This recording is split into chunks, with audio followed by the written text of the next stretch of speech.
What do you call a man who saves the lives of innocent men, women, and children? A hero? Not if you're a Palestinian preventing terror attacks and saving the lives of Jewish Israelis and others. I know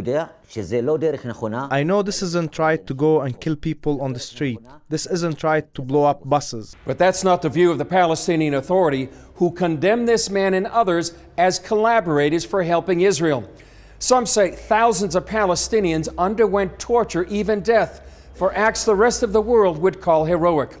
That's why an Israeli law firm here is representing 52 accused collaborators and suing the Palestinian Authority for compensation. We have the privilege to represent those Arabs who were tortured, to give a little bit of comfort and try to protect those people. The violence took off in the 1990s after the signing of the Oslo Accords between Israel and the PLO.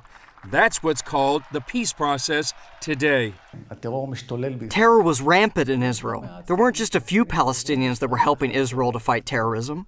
The Oslo Accords required the Palestinian Authority to fight terror, but according to attorney Barak Kedem, that didn't happen. The Palestinian Authority that had made a deal with Israel in the Oslo Accords carried out actions against those collaborators that were trying to prevent terror. They captured them. They imprisoned them in conditions that were very hard. They tortured them, a torture that was hell, to get a confession from them that they helped Israel. The stories are hideous. They took his little sister, a teenager, brought her to jail, and threatened him, if you don't confess, we'll rape your sister. They had no red lines. So he confessed. But it didn't help. She was murdered. What she went through until she died, we don't know. It's really like ISIS. This man, who will call Baber to protect his identity, was taken in for questioning. They entered the room and asked, "When did you start working for the Israeli Shabak?" I said, "I don't work for the Israelis." This was just one kind of torture he endured. They tied your hands and feet and head. They beat you from every direction until you fainted, cursing from the morning until the night. You're just a dog. In the end, you are going to die, and we will throw you on the garbage. We'll do this and this and this. We will rape you.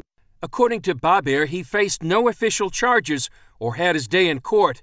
His parents couldn't visit, and the Red Cross was apparently never notified of his confinement. Every day for 7 months, I was under interrogation from night until morning. Beatings, burning my hands, they used everything. Finally, they stuck a copper wire up my private parts and they lit it on fire. After 7 long months, he signed a blank piece of paper that served as a confession. He then worked in the prison for more than 2 years until his parents raised enough money to buy his freedom. Mahbir is another accused collaborator. People came to my house, 3 men.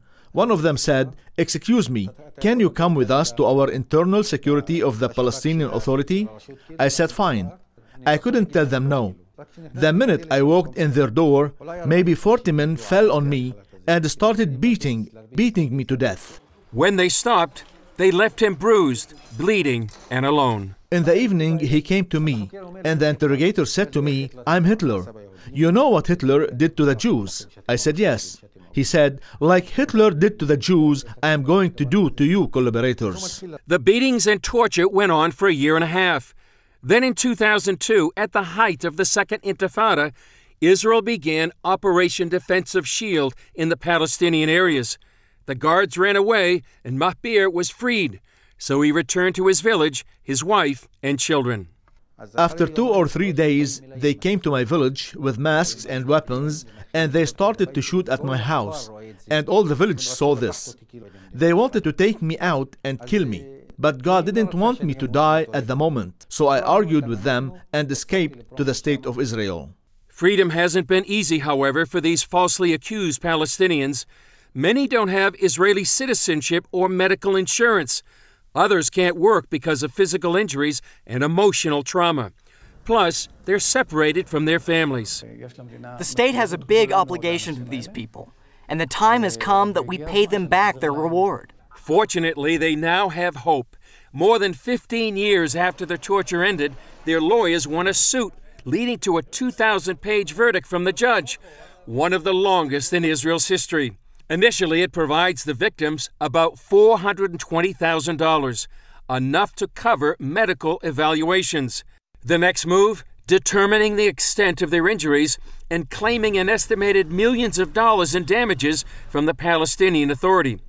That money could be deducted from the $200 million in tax money that Israel collects on behalf of the PA each month. The Palestinians will not give it to us. They are giving money to terrorists to kill our brothers and sisters. And that's widely known as pay to slay. As we've reported, each year the PA doles out some $300 million in compensation, much of it American tax dollars, to terrorists who attack Israelis.